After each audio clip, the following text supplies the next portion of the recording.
And the story is called Waiting.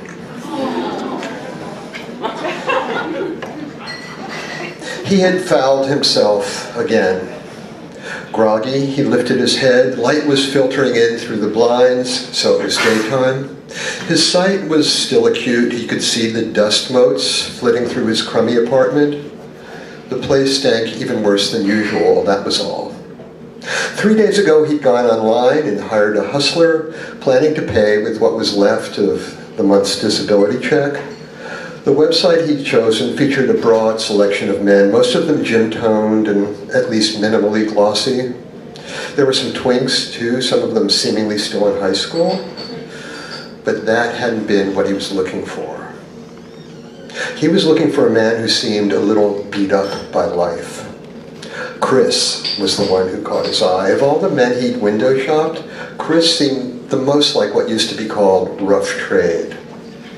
Actually, he looked like a working class meth head, and that suited Bruce just fine.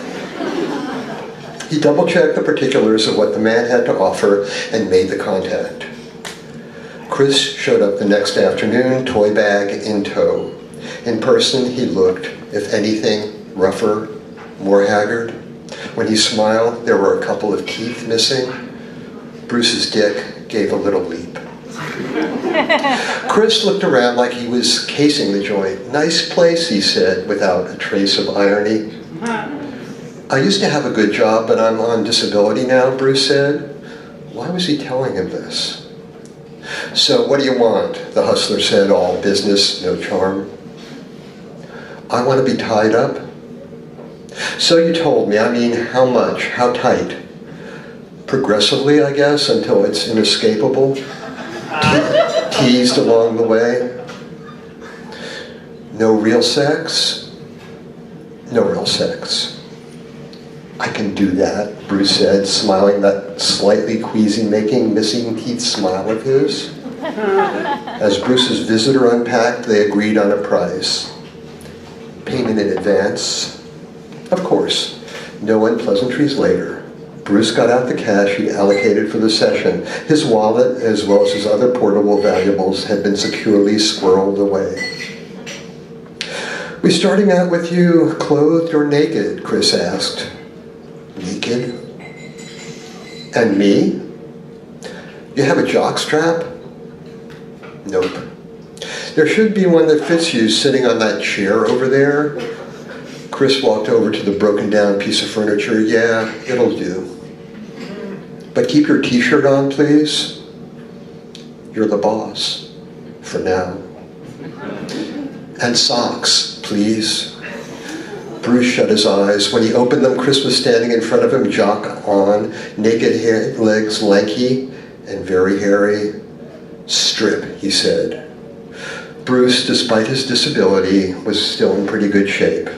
He did have a furry little paunch, though, and his cock, even hard as it was none too big.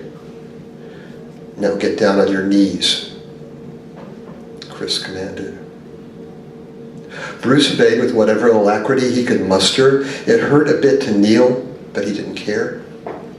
Chris held a broad leather collar in front of Bruce's face, then walked behind him and drew the collar around Bruce's throat. You're a sick fuck, he said. Yes, sir. I'm a real sick fuck, too. He cinched down the collar so tight that Bruce thought he might gag, then relented, loosening it a little, and fastened the buckle. That feel good, fag? Bruce nodded. I can't hear you, faggot. Yes, sir. Bruce's smallish cock had begun to throb. Chris stood before Bruce, very, very close, then grabbed onto the leather collar. Bruce stared at the man's jock-encased basket, stray dark hairs curling from the edges of the stretched-out elastic. The man's cock was hard, so he was enjoying this too, or he'd taken Viagra. Bruce's mouth almost literally watered. It had been so long. Chris pulled the collar until Bruce's face was against his swollen crotch. Bruce inhaled deeply. It stank. Since the jockstrap was freshly laundered, the stench must be coming from the man. This was turning out well. Bruce opened wide and put his lips around the rank erection. His head was abruptly jerked away. No sex, faggot. Remember? Sorry, sir. Am I going to have to restrain you? Yes, sir. What was that, faggot? The hustler sounded thoroughly threatening. I meant, no, sir. Chris sighed heavily. He turned and walked to his toy bag. His ass was hairy and had a few zits.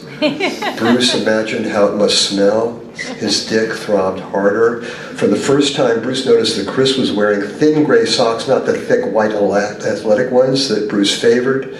No matter, he was certain that they stank.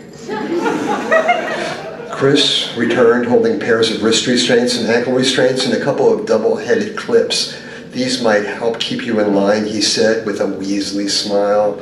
He knelt behind Bruce, drew back Bruce's right arm, fastened one restraint firmly around the wrist, then repeated the process with the other arm. He clipped the restraints together behind Bruce's back. Bruce tried his best to pull his arms apart. No dice. Good. Then Chris performed a similar operation on Bruce's ankles, clipping together the D-rings on the leather restraints. Chris stood in front of Bruce again. His jock-clad crotch was very close to Bruce's face, close enough for Bruce to sniff but not to touch. Every time Bruce stuck out his tongue and attempted to move closer, Chris backed away. Bruce struggled against his bonds, finally so forcefully that he pitched forward, landing against Chris's legs. Fuck, Chris said, shoving him back upright. Fuck.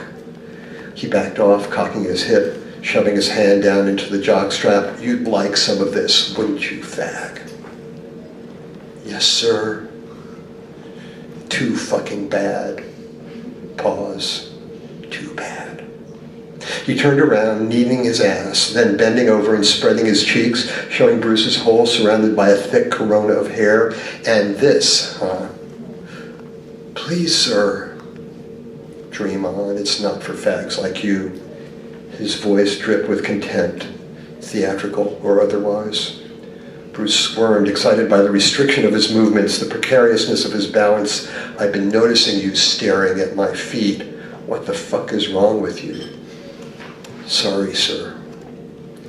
You fucking sick fag. Chris walked back over to Bruce and lifted one foot, shoving it into Bruce's face. It did smell. It smelled a lot. Bruce stuck his tongue out. Chris brought his foot to Bruce's mouth and allowed him a second, but only a second, to suck his toes. Okay, Chris abruptly said, enough of this bullshit. He put his foot down, strode away, and peeled off the jockstrap. His dick was smaller than Bruce had imagined, but the head, even hard, was half covered by foreskin, which Bruce liked, and his balls were generous and nicely hairy. Chris walked over to his jeans, which lay crumpled on the floor, and pulled them on, stuffing his cock into the tight denim, and then put on his well-worn boots. Bruce began to get a semi-unpleasant suspicion. He asked as respectfully as possible, "You're not going to leave me here, are you, sir?" "Yeah, I am, fag, but no reason to feel sad. I'll be back soon. And meanwhile, I'll leave you a little something to remember me by." He unbuttoned his fly and pulled out his cock, by now half soft. Smiling a missing teeth grin, he pissed on the threadbare carpet. Bruce struggled against the restraints for real now, but he had to admit that the pissing was hot. And God knows the carpet wasn't worth much.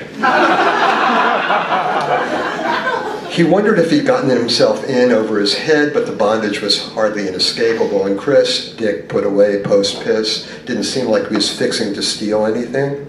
Anyway, it looked like he was leaving his toy bag behind. "Stay there, faggot, I'll be back soon and give you more of what you want," he said, smiling crookedly. "No extra charge." He went to the door, put the lock on the latch so it would stay open, and turned and said, "Later." Then he was gone. Bruce was getting acutely uncomfortable on his knees, so he tried sitting back on his heels, which turned out to be worse. He would either have to lie down or to struggle to his feet. He rolled onto his side, scooted over to an armchair, dragging his body over piss-soaked carpet, and used his bound hands to clumsily support himself, then haltingly rose to his feet. His dick stayed stiff throughout.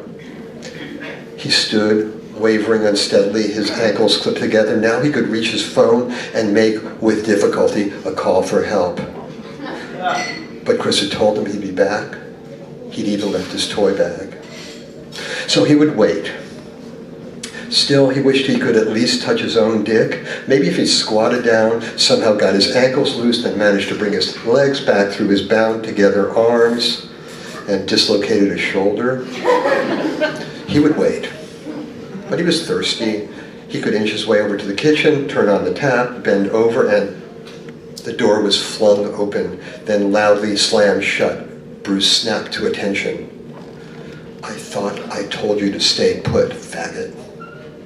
Chris sounded genuinely angry. He strode over to Bruce and slapped him loudly across the chest, twice. "I can see I'm going to have to get serious." He walked around to Bruce's back and unclipped the wrist restraints, then bent and unclipped his ankles. "Get in that chair," he said. Bruce walked over and sat down. Chris fetched some skeins of rope from his toy bag and got to work. He tied the wrist restraints to the arms of the chair and bound the ankle restraints to the chair legs. Then, with surprising dexterity, he wove a web of rope that held Bruce's naked torso tight against the back of the chair. "Now spread your knees." In a couple of minutes, Bruce's legs were firmly fastened in a wide-open position. His dick was hard as ever, if anything, even harder. Chris stepped back to admire his handiwork. He seemed pleased by what he saw. He let his right arm swing back and forth between Bruce's outspread legs in a widening arc until the back of his hand brushed Bruce's balls. With every swing, the impact increased until Bruce was wincing with pain. He strained almost despite himself to escape the confines of the horrible chair, but he was securely, to all intents and purposes, inescapably tied down. Still, his cock remained hard. "I think we understand each other now, don't we?" Chris smiled, that frightening smile of his. He reached down and undid his fly, pulling out his stiffening cock. Standing mere inches from Bruce's face, he teased himself to full hardness, the shiny half-head emerging from foreskin, the slit expanding like a second smile, and then masturbated, stroking vigorously until he shot a stream of sperm onto Bruce's face. Then, wordlessly, he tucked his cock back inside his pants, walked over to the toy bag, grabbed it, and headed toward the door. "Don't wait up," he sneered. And then he was gone. For a few moments, Bruce was stunned. Then he was puzzled, then somewhat desperate, and finally bored. The hours passed. He looked down at his now soft, unfortunately circumcised cock, at the ropes that bit into the flesh of his thighs. He wondered if Chris would be back. He wondered if the hustler had left the door unlocked, and if he had, whether someone would inadvertently walk in, a neighbor or a friend, not that he had any friends. He had to piss. He pissed. He got thirsty, very thirsty. He pissed himself again. He looked around the apartment. He remembered where he used to live, back when life was good, or at least better. He thought of his wife and kids, ex-wife actually, ex-kids. He wondered if he would be rescued by Chris or someone else, or if he would die tied to a lousy chair in a lousy apartment. But that thought, rather surprisingly, brought peace rather than panic. He thought of his ex-wife again, then of his childhood. He fell asleep. He woke, groggy, to morning light filtering through the blinds, making the dust motes shine like a million stars. As far as he could recall, it was Sunday. His fellow tenants would mostly be home. He could yell, keep yelling until he got hoarse, and maybe somebody would hear him. He could try edging his chair toward the doorway, maybe eventually bang against the door, even somehow manage to open it, spilling naked and bound into the hallway. Or he could wait for Chris. His dick had gotten hard again. The sun was shining. A million stars. He would wait.